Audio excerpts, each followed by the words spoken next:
3, 2, Baik, saat ini saya sudah berada di lokasi yang mana tepatnya ini di Simpang Suci Pasar Kotapati. Saat ini saya sudah bersama Ibu yang akan diwawancarai. Baik, kita langsung saja ya Bu. Selamat siang Ibu. Saya dari Universitas Sriwijaya ingin mengetahui kegiatan dan kondisi perekonomian para kegiatan pedagang kecil dan menengah. Apakah saya boleh mewawancarai Ibu?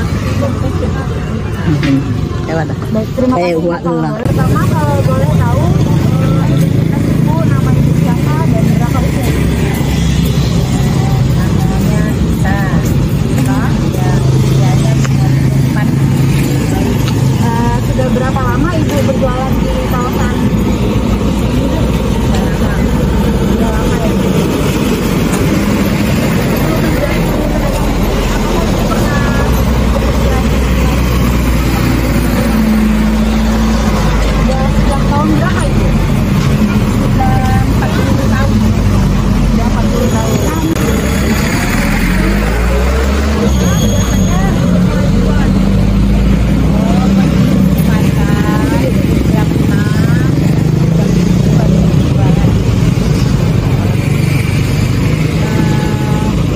Berapa juga Ibu pulang?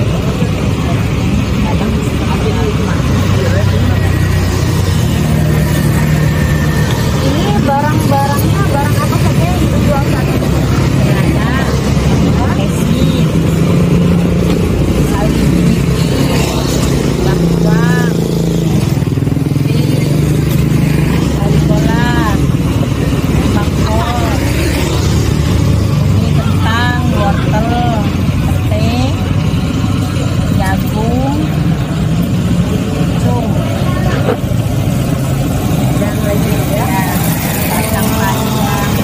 Kira-kira berapa modal Ibu untuk pedagang ini? Apakah hasil dari keuntungan Ibu selama berjualan ini sudah cukup untuk kebutuhan sehari-hari Ibu?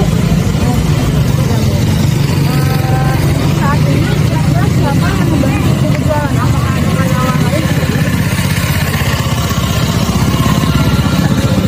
Anak Ibu mengantar untuk ini ya Bu. Ibu, pertanyaan selanjutnya adalah Ibu dapat sayur-sayuran ini dari pasar induk atau dari mana Bu? Kira-kira Ibu mengambilnya pada jam berapa atau lagi itu atau Ibu mengambilnya pada jam berapa? Jam 6.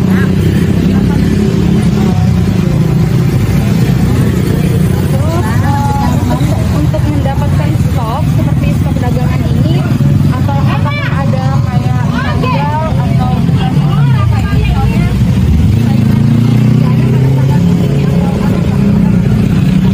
seperti sayuran apa ini? Selada. Selada Kalau sekarang semuanya sulit. ya. Sayuran sepi sekarang. Nah, untuk saat ini harganya sedang naik atau sedang naik? Atau hanya sayuran ini 12.000?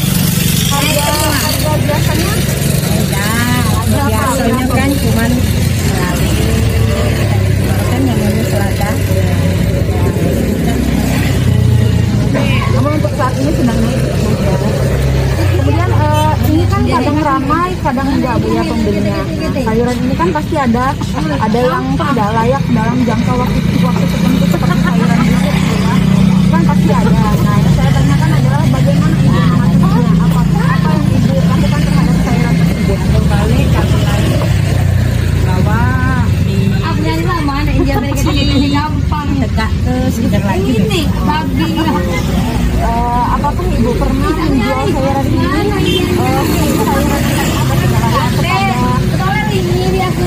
kepada orang, namun harganya Ya kalau mbak pulang ke sekitar lagi lebih tidak ini tidak jatuh harganya. jadi tidak pernah jatuh ya. Baik Ibu, saat ini sudah cukup sekali pertanyaannya dan sudah cukup menjawab untuk saya sendiri. Saya mohon maaf apabila mengganggu waktu Ibu, mengganggu pekerjaan Ibu. Dan dari saya terima kasih Ibu. Secara umum, ekonomi modern merupakan sistem ekonomi di mana harus bisa memenuhi kebutuhan manusia yang tidak terbatas dengan sumber daya alam yang sangat terbatas, sehingga menjadikan masalahnya itu sangat kompleks. Titik teori lain yang menjelaskan pertumbuhan ekonomi adalah teori pertumbuhan ekonomi modern, yang mana karakteristik umum dari teori ini ialah mengakui pentingnya peran pemerintah dalam perekonomian untuk mengatasi kegagalan sistem pasar bebas. Kelompok ini cenderung tidak mengakui keefektifan sistem pasar bebas tanpa campur tangan pemerintah. Selanjutnya ada beberapa ciri-ciri dalam teori perekonomian modern. Yang pertama yakni kehidupan yang berorientasi pada sektor industri alam tidak menjadikan hal yang amat vital dalam menunjang kehidupan mereka seperti yang dialami oleh masyarakat tradisional sebelumnya. Yang kedua, yakni terbuka dengan adanya teknologi baru alam, dikendalikan dengan kemampuan pengetahuan dalam menunjang kehidupan yang lebih baik. Yang ketiga, yakni masyarakat modern yang menerima adanya hal-hal baru pada umumnya. Kehidupan modern mengalami gejala modernisasi dari sektor industri, sektor perdagangan, sektor pariwisata, dan dari berbagai sektor lainnya. Yang keempat, yakni sistem pelapisan sosial yang terbuka, yang mana sistem mata pencaharian sektor industri memengaruhi segi-segi sosial dalam kehidupan modern. Yang kelima, yakni lebih percaya pada ilmu pengetahuan dan teknologi yang mempunyai sarana komunikasi dan telekomunikasi yang sangat lengkap. Yang keenam, yakni melakukan tindakan secara rasional dalam melakukan sesuatu hal yang dilandasi dengan adanya fakta-fakta yang ada. Salah satunya adalah dengan menerima adanya teknologi yang rasional, yakni sebagai akibat dari perubahan-perubahan masuknya pengaruh kebudayaan dari luar yang membawa kemajuan dalam bidang ilmu pengetahuan dan teknologi. Yang ketujuh, yakni yang terakhir, ialah berpikir secara rasional dan berpikir secara objektif, yakni dengan menerima segala sesuatu secara objektif dengan menggunakan pikiran yang rasional.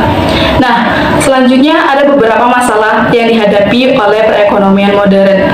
Seperti contohnya keterbatasan bahan baku untuk melakukan proses produksi, yang mana keterbatasan sumber daya itu disebabkan oleh kebutuhan manusia yang semakin beragam dan cenderung sulit untuk dikendalikan. Penjelasan aktivitas di bidang perdagangan. Aktivitas perdagangan ini membantu prosedur barang sampai pada konsumen, baik dengan perantara maupun tanpa perantara. Perdagangan yang dilakukan dengan perantara, misalnya produsen menjual barang melalui pedagang grosir, agen, dan pedagang eceran.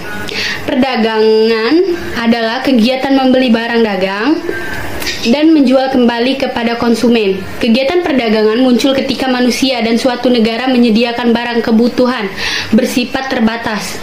Akhirnya terjadi ketergantungan dalam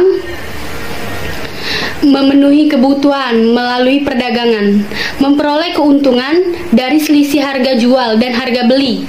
Kegiatan perdagangan tidak hanya mencangkup satu daerah saja atau satu negara, akan tetapi kegiatan perdagangan dapat dilakukan antara negara secara ekonomis. Kegiatan perdagangan antara negara ditandai dengan ekspor dan impor. Ekspor adalah usaha menjual barang dari dalam negeri ke pasar luar negeri, sedangkan impor adalah suatu masukan barang dari negara lain ke dalam negeri. Bidang perdagangan yaitu produksi yang mengumpulkan dan menjual kembali hasil produksi kepada yang memerlukan untuk memperoleh keuntungan seperti toko, supermarket, kios, dan lain-lain.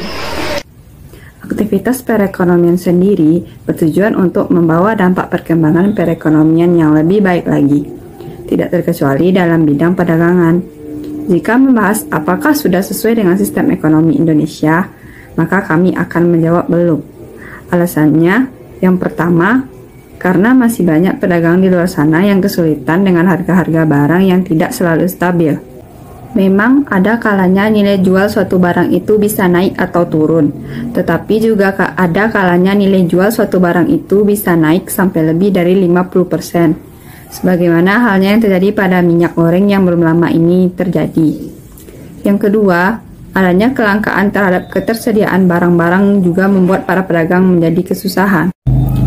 Pedagang sebenarnya tidak berniat untuk menaikkan harga, tetapi karena ada beberapa barang yang tingkat konsumsinya tinggi dan ketersediaannya langka, maka mereka harus membayar lebih untuk mendapatkannya, dan tentu saja harus menjual barang tersebut dengan harga yang cukup tinggi pula agar memperoleh keuntungan. Jadi, aktivitas perdagangan yang terjadi pada umumnya belum sepenuhnya tepat, karena masih ada kekurangan-kekurangan yang menyebabkan terhambatnya kegiatan jual beli. Tetapi, di balik kekurangan itu, tentu saja pemerintah berusaha sebaik mungkin untuk mengatasi kekurangan-kekurangan tersebut dengan membuat kebijakan yang paling tepat dan sesuai. Dunia ekonomi banyak teori yang pastinya memiliki masalahnya masing-masing. Jadi, kita sebagai mahasiswa harus tahu mengenai masalah ekonomi, salah satunya ekonomi modern. Kita sebagai mahasiswa harus mengetahui masalah tersebut agar kita bisa beradaptasi dengan kondisi kita yang sekarang. Jadi, bila disimpulkan, ekonomi modern adalah suatu sistem ekonomi di mana harus bisa memenuhi kebutuhan manusia yang tak terbatas dengan sumber daya yang terbatas, sehingga tidak akan ada timbulnya masalah yang kompleks.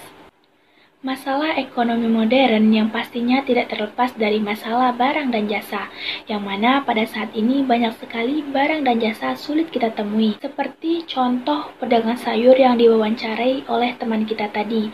Pedagang sayur kesulitan dalam mendapatkan sayur yang segar. Selain itu, harga sayur juga melonjak naik, sehingga banyak masyarakat yang lebih enggan untuk membeli sayur pada saat ini. Saya sebagai mahasiswa mempunyai saran untuk pemerintah agar bisa memberikan pemasukan sayuran-sayuran yang segar kepada pedagang-pedagang kecil, dan pemerintah juga memberikan para petani subsidi untuk mendapatkan hasil panen yang lebih baik lagi. Sebagai contoh, memberikan pupuk dan bibit yang berkualitas sehingga hasil panen pun juga memuaskan. Jika sayuran yang dijual itu layak dikonsumsi atau dalam artian segar, tidak masalah bagi masyarakat membeli sayur dengan harga yang sedikit lebih mahal. Tetapi jika sayur yang dijual tidak segar, sedangkan harganya tidak sesuai dengan masyarakat, pasti masyarakat enggan untuk membeli sayur tersebut. Jadi untuk pemerintah, ayo bantu para petani Indonesia untuk memberikan hasil yang berkualitas dan juga memuaskan.